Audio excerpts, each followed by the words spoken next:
Om Shanti.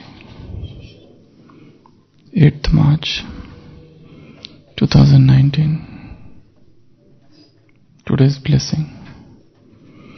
May you be a carefree emperor and move away from any shadow of Maya and stay under the canopy of protection of remembrance.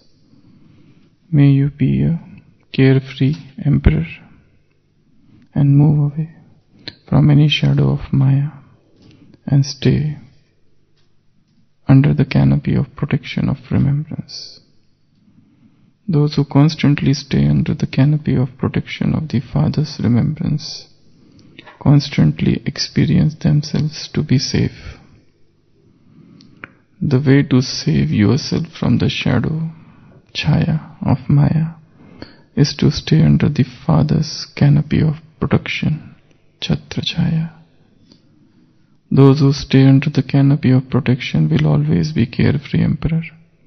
If there are any worries, your happiness disappears. When your happiness disappears, you become weak, and there will be the influence of the shadow of Maya, because it is the weakness that invokes Maya. If there is some shadow of Maya, even in your dreams, she will cause you a lot of distress. And this is why you have to remain constantly under the canopy of protection. So there is chaya and there is chatra-chaaya. So Baba says, if you want to protect yourself from the shadow or chaya of Maya, stay under the canopy of protection of remembrance, chatra-chaaya of God.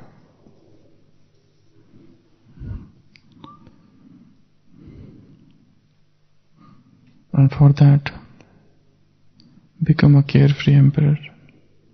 For if there are worries, then the happiness goes down.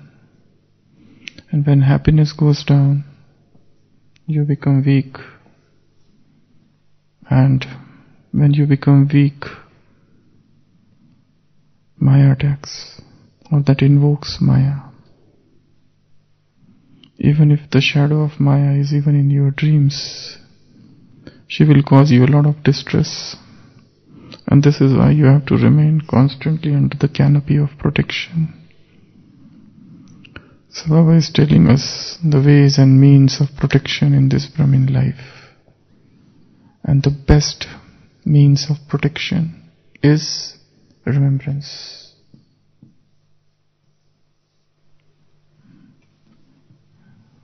Because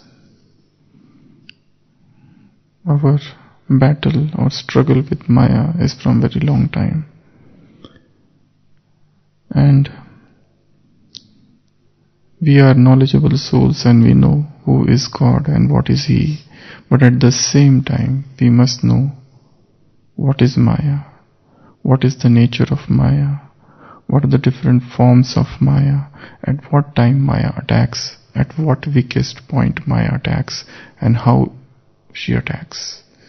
So, it's a very beautiful topic to churn. What are the triggers of Maya? What are the triggers of vices? Why a person who is otherwise calm suddenly becomes angry? Why a person who is observing the principles of purity suddenly feels the urges of passion within? Why a person who is otherwise non-greedy feels to grab things suddenly? Why a person who is otherwise of detached nature suddenly feels the pull, or suddenly feels a temptation, a pull towards some person? And why a person who is otherwise submissive, humble, suddenly has to encounter the gigantic force of ego within. So, one of the triggers of Maya, Baba is telling, is weak mind. Weak mind. And why does the mind become weak? When the happiness is lost. When the happiness is lost. And why the happiness is lost? When there are worries. If you analyze all the addictions, a person is addicted to smoking, he gives up smoking, and then suddenly again he restarts. So what are the triggers? There are some unusual triggers which probably he had never thought of them as triggers. So whatever triggers are there in addictions, the same triggers are there in vices. For example, one feels lonely, so loneliness is a trigger for vices. The loneliness has nothing to do with lust. Person is living a pure life, but the moment he feels lonely, the passion surges up. So loneliness is a trigger. Then hurt. When somebody is hurt, it has nothing to do with alcohol, but that hurt acts as a trigger to restart alcohol, to restart smoking, to go back to the same sensual passions. Depression. One is depressed, one is down, the mood is low, and when the mood is low, one goes back to all addictions. Anxiety. When one is anxious, restless, he doesn't know what to do, and he goes back to addiction. Though for 10 years he has not even touched a drop of wine, and suddenly there is anxiety because of something, and he goes back to addiction. Fear. Fear makes one go back to addiction. Insecurities. Any insecurity will make person go back to the same addiction he had before. Illness. Sickness. When one is sick, that may be simple fever, or the feeling of fever even. It's not recorded. But person feels feverish and is down.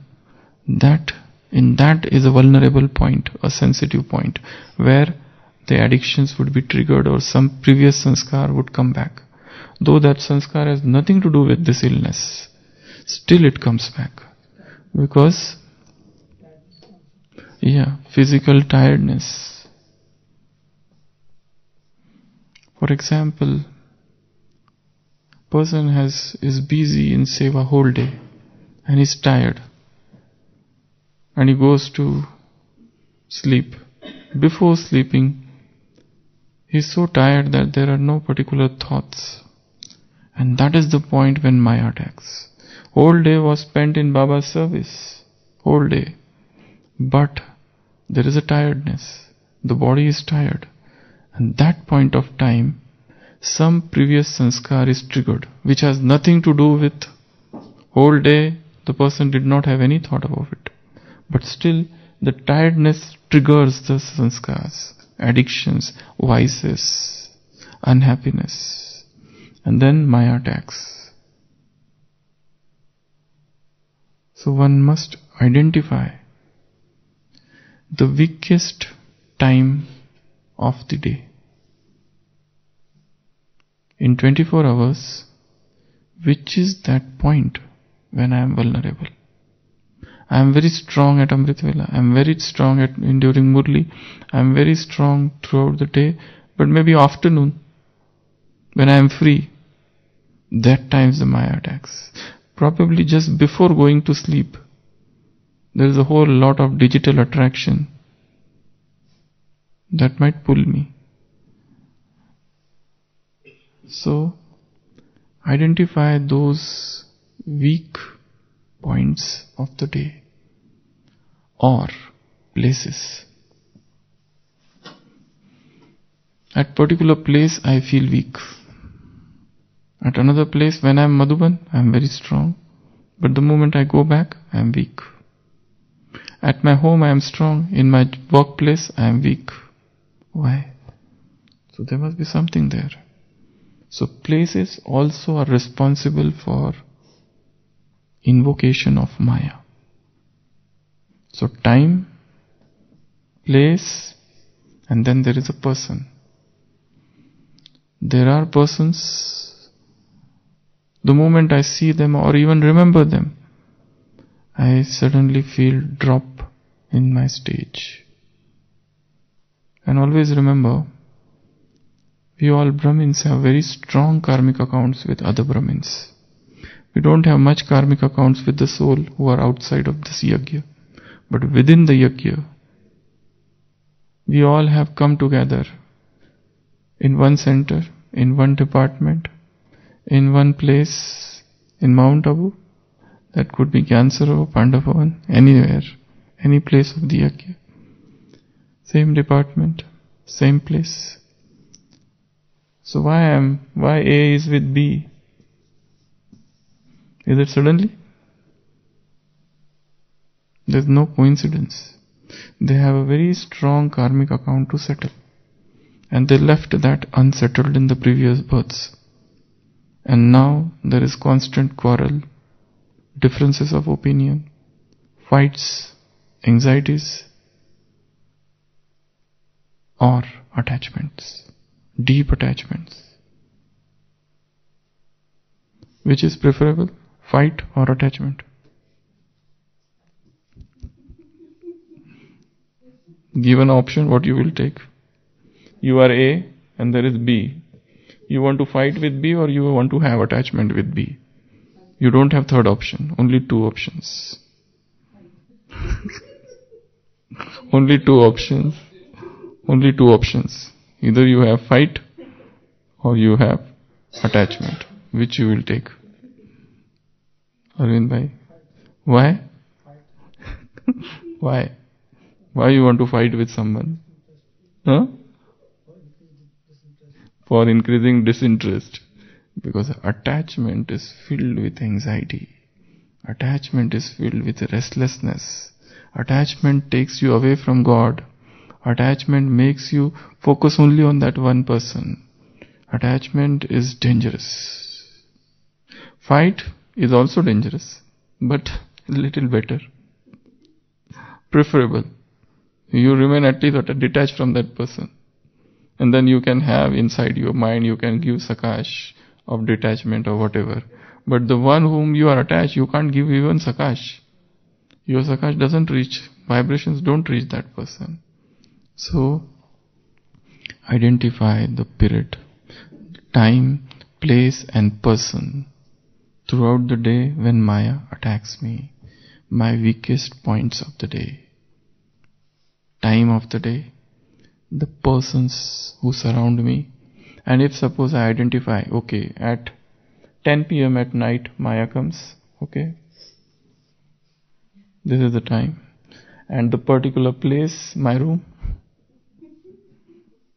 And the person with whom I work throughout the day. If I am attached to him, more dangerous. Because then I will be keep on calling him or having some contact.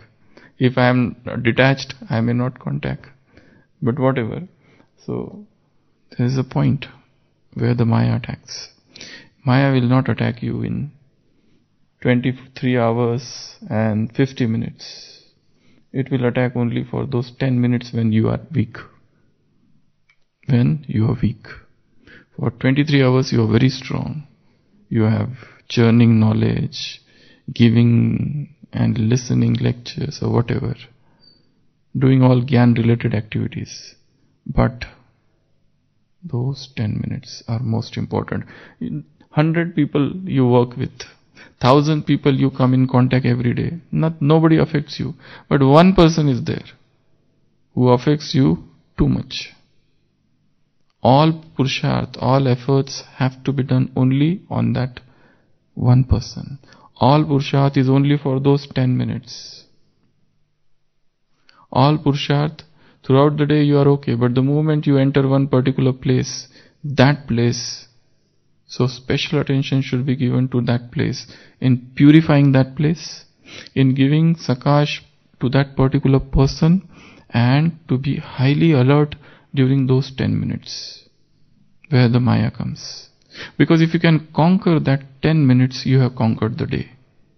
In that moment lies the eternity. It's a very beautiful saying. In that moment lies the eternity. Just conquer that moment. If you can conquer those 10 minutes, it's okay. Everything is done. So Baba says, when you become weak, Maya attacks. And how do you become weak? When your happiness disappears. And how your happiness disappears? When you start worrying. And how to get rid of worry? To stay under the canopy of protection of the Father. This is a very beautiful thing to imagine that there is a shield above me. Wherever I go, that canopy follows me. It is shown in the life of Prophet Muhammad, the founder of Islam, that in those Arabian deserts, when you would walk, there were clouds above him, and they would shield him, safeguard him from the scorching heat of the sun, because those countries, Saudi Arabia, are very hot.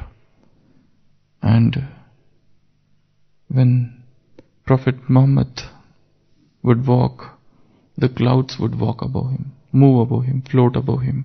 Wherever he would go, the clouds would go. But others could not see those clouds, only he would see it. That was his faith. So to have the faith that Baba is my chatra-chaaya, is my canopy of protection, and he knows that I am here. We have somehow forgotten that God knows me. He knows you. He knows you. He knows your department. And He knows what work you are doing. And He knows what seva you have done till now. And He also knows what are your potential. He knows the sambhavna to make it sambhav. He knows your potentials and how those can become possible. He knows the dreams that can come true. He knows everything. So, believe in Him. It's shown in Chanakya that when that Chanakya comes to Patliputra, he was insulted by the king Dhananand. And he feels so frustrated. He comes out. And he saw a small boy, but very high potentials. The way he is speaking, the way he is talking. And he is an ordinary boy, but his speech was extraordinary. And he decides that this boy I am going to make into a king. And he goes to his mother and he says, I want you a boy. Mother says, no, why will I give you my son? He's my son. He says, I will take him. She says, no. He says, I will take him to Takshashila. That time, Takshashila University, Afghanistan, it was the highest. And he says, I will take you a boy for learning there. Even if you stop, he will not stop. Because when I will call, he has to come. Because I have taken him in my womb already. And you are a mother, you are thinking of a child, but I am a teacher and I think of the world and I think of the country, and my country is suffering and you do not know the problems of my country. And I see in him Supta Chetana, I see him in hidden potential to become king. and he takes that boy away. And after many years he comes back with young Chandragupta, and one day he overthrows the king Dhananand, all the Nanda dynasty, which was cruel, and all the tyranny of that dynasty is overthrown and a new kingdom established, Maurya kingdom. So that's the story of the destruction of one ruler by another ruler. But this Chanakya, he himself never becomes king, but he is a kingmaker. So he sees the potential in that small child, and he takes him away, and thus the child also surrenders. So Baba sees the potential in us. It's not that we feel somewhere that Baba is not utilizing my skills, or he is not aware of it. He knows the skills of each and every child, but he also knows the time when it should be put to use. So that's why wait and watch, have patience. For they also win who only wait and watch. In English, there is a saying, they also win who only wait and watch. So wait for the opportune time to come. So, remembrance is what? Canopy, chatra-chaaya. Move wherever I am going, as if that cloud is moving above me. Wherever I am going, as if I am always getting protected by this canopy. Wherever I go, His hand of blessing is upon me. And one of the Avyakta Sandesh Baba had said about Dadi Gulzar that wherever she is there, the canopy of vision, drishti ki chatra-chaaya. This vision itself is a chatra-chaaya. Bab Dada's vision is a chatra-chaaya for Dadi. So wherever she will go, his vision will act as a chatra-chaaya. So remembrance is a canopy. Purity is a canopy. His vision is a canopy. All the maryadas, the rules and codes of conduct are the chatra-chaaya, or the canopy of protection for a Brahmin. This Brahmin gathering is a protection. These are all the other canopies. This Brahmin gathering, the moment you go out of this gathering, if this is the fort, go out of this fort and you start doing some sinful activities, some vikarm, something wrong will happen. That's why this Brahmin gathering is a canopy. Madhuban is a canopy. Stay in the Madhuban and keep on coming to Madhuban. If you can't come, keep on coming to Madhuban at least once in 24 hours through your mind. Through your mind. Either at Amrit Vela or in the evening. But make it a point that you reach Madhuban every day. And when I say Madhuban, I mean Pandavavan. And I mean the 4 holy places, sites of pilgrimage. Move across Shantistham, go to History Hall, go to Baba's room and go to Baba's hut every day. This is even more stronger than coming here physically. To come through the mind. You can spend some time in History Hall. Doing what? Doing what? See, stand in front of every picture there and churn on that picture for 10 minutes. 10 minutes. See the picture throughout the day when there is nobody there. Just see those small girls standing there. See Baba giving toli. See Baba giving drishti in one of the picture. See those dadis and churn. There's one picture where they are carrying luggages on their heads. Sit in front of that picture and decide and think. Those girls, what idea they had of the future? Did they know where they are going? Did they know what challenges they are going to face? They are nothing, they have no knowledge, they are just gone like that. Their master told them, come, and they followed him. Without asking why, where, how, when. What will happen, what we will eat, what we will drink, where we will stay? Nothing. They are carrying those luggages and they have come. They had no knowledge that this yajna would assume such a mammoth proportion one day. They had no knowledge such a gigantic tree this yajna would become. So, Madhuban trip, every day. Physically, once a year or twice a year, or if possible more. And those who stay here all the time, it's all the more necessary for them, because it has become a commonplace, everyday affair. So that is why it's more important for those who stay here to do this Madhuban trip. How many times? Sushil bhai, how many times Madhuban trip? 2 times? 4 times. For Madhuban Nivasis, 4 times. And those who stay outside, they should exceed them then. 8 times. So keep on coming to Madhuban through your mind. And coming to Madhuban doesn't mean just visiting places. Sit there and feel, this is the place where Brahma sat. This is the place where Mama sat. And this is the place where Murlis were narrated.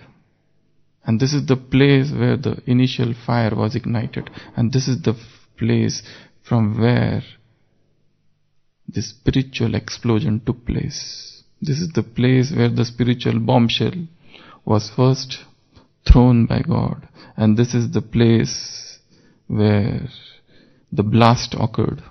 Spiritual blast, spiritual earthquake, spiritual volcano, spiritual tsunami that was spread across the world. So with that vision, visit different places of Madhuban. Sit in the courtyard of Madhuban and think, who are these people? God selected, God chosen and God elected souls. Sit in the courtyard of Madhuban and think why this place is so pure. That way. So, staying in the canopy of protection. Om Shanti.